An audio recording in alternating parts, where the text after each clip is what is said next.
Om Shanti. Good morning.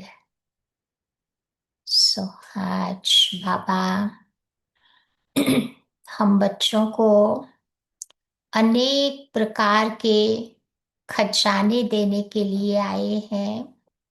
बाबा के बनते हैं तो कितने खजानों का कहो, कितने प्रकार के धन का हमें मालिक बना देता है। तो आज बाबा बता रहे कौन कौन से धन का मालिक, धनवान बाबा हमें बना रहे हैं। ऐसे धनवान बच्चों के आगे कोई भी आता है, खाली हाथ नहीं जाना चाहिए। कुछ न कुछ उन आत्माओं को हमें देते रहना है।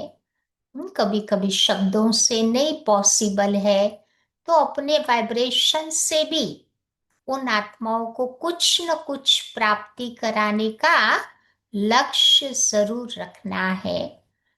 तो सबसे पहला धन या खजाना कहो जो हमें बाबा से मिलता है, वो है ज्ञान का धन। बाबा ने कितने प्रकार का ज्ञान, कितनी गहराई से, स्पष्टता से हम बच्चों को दिया है। दुनिया में ऐसा कोई प्रश्न नहीं हो सकता जिसका जवाब ब्राह्मण बच्चे न जाने। सब प्रकार के प्रश्नों के जवाब बाबा ने दिए हैं। तो वो नशे में मुझे रहना है कि बाबा ने मुझे ज्ञान का धन देकर त्रिनेत्री, त्रिकालदर्शी, त्रिलोकी नाथ बना दिया है। तो हम वो नशे में रहेंगे तो जो भी व्यक्ति हमारे सामने आएगी उसे हम ज्ञान का धन उससे शेयर कर पाएंगे। दूसरा, बाबा ने हमें योग का धन भी दिया है। योग की करामात भी समझाई है कि योग से कौन कौन सा मैजिक, जादू हम परफॉर्म कर सकते हैं। कोई भी दुखी आत्मा है, कितना न दूर क्यों न बैठी हुई हो, परंतु योग के वाइब्रेशन से हम उन आत्माओं को गाइड कर सकते हैं।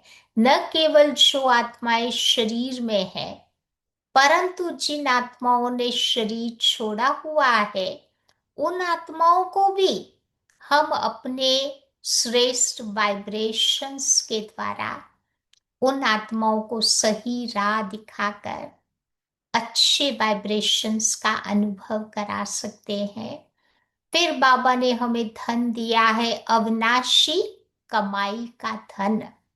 पूरे साइकिल में आप देखो, अभी का ही समय है जब हम बाबा से अविनाशी धन की कमाई करते हैं।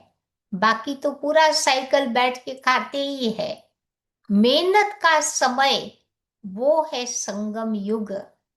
लास्ट साइकिल में भी हम सब ने बहुत अच्छी कमाई की, पूरा साइकिल बैठ के उसका फल भोगा।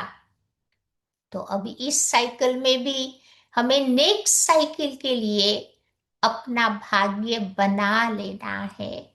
तो जितना जितना हमारा भाग्य बनता जाएगा, उतना उतना नशा चढ़ता जाएगा।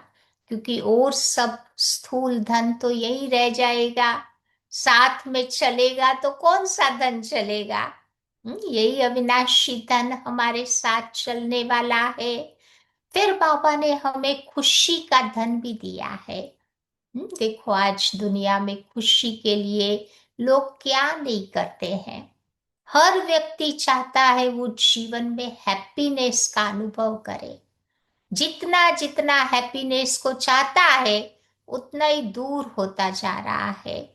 हम्म, तो जब परमात्मा पिता खुशियों का भंडार सागर, उसके साथ हमारा कनेक्शन जुट जाता है, तो आत्मा निरंतर खुशी का अनुभव करती है।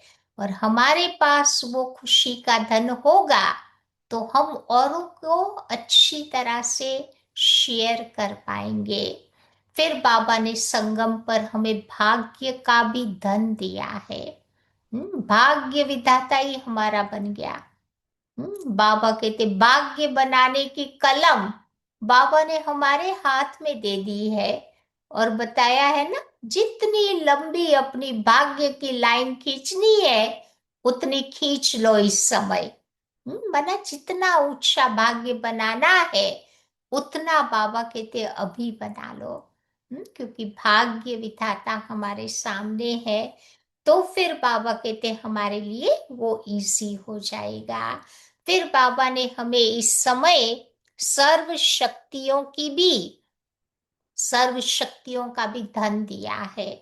वो सारी शक्तियां जो हमारे भीतर है, कोई बाहर में नहीं है। तो उन शक्तियों को हम कैसे जागृत करें, ये कला बाबा ने हमें सिखा दी है।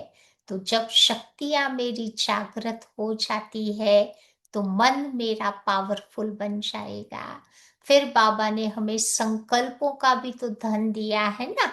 बाबा ने अभी हमें समझाया कि एक एक संकल्प एनर्जी है। तो वो संकल्पों को अब मुझे वेस्ट नहीं करना है, परंतु उसे बेस्ट बना लेना है। तो बेस्ट बनाने के लिए बाबा ने हमें कितना अच्छा तरीका बता दिया है कि जो भी व्यर्थ संकल्प है उन्हें अच्छे संकल्पों में परिवर्तित कर दो। मन को मारो भी नहीं, मन को ना भी नहीं करो, मन का दमन भी नहीं करो।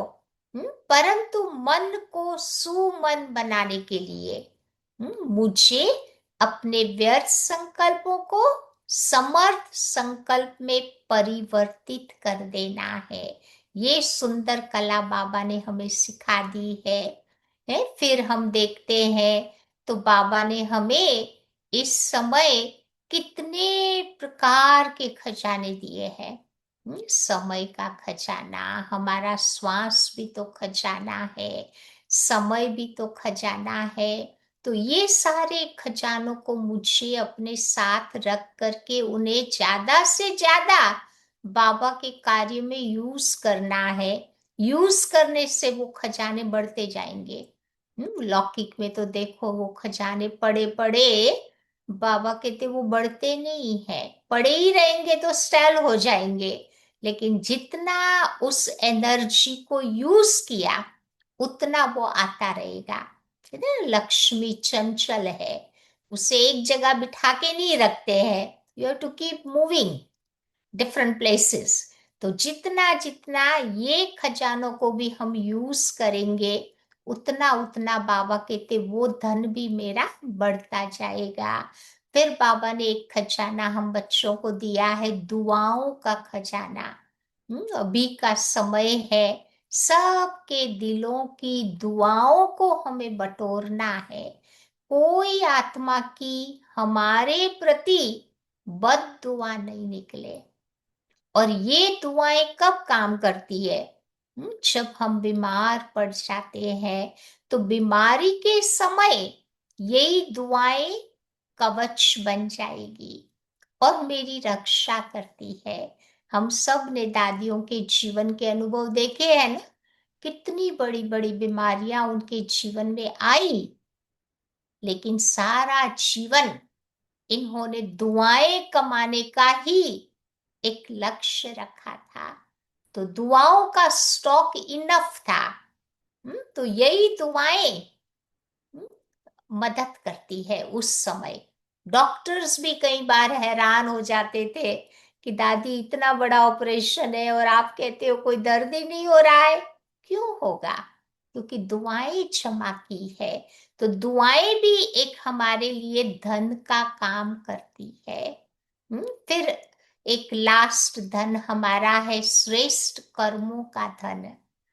संगम युग में ही हमारे कर्म सुकर्म बन जाते हैं, क्योंकि हम आत्माभिमानी बनकर बाबा की याद में रह करके वो कर्म करते हैं। इसीलिए बाबा कहते हैं हमारा कर्म सुकर्म बन जाता है। तो श्रेष्ठ कर्मों की भी एक शक्ति होती है। और ये शक्ति भी हमें बहुत मदद करती है। तो रोज लक्ष्य रखना है कि मेरे से जीवन में एटलीस्ट दो तो अच्छे काम होते रहे। तो ऐसे लक्ष्य रखते रखते बाबा कहते श्रेष्ठ कर्मों का धन कहो या खजाना कहो, वो क्षमा होता रहेगा। तो उन सारे अविनाशी खजानों को आज बाबा कहते सामने रखो, या और लक्ष्य रखो कि हमारे पास कोई आवे तो इनमें से कुछ न कुछ मुझे उसको देते रहना है, खाली हाथ नहीं भेजना है।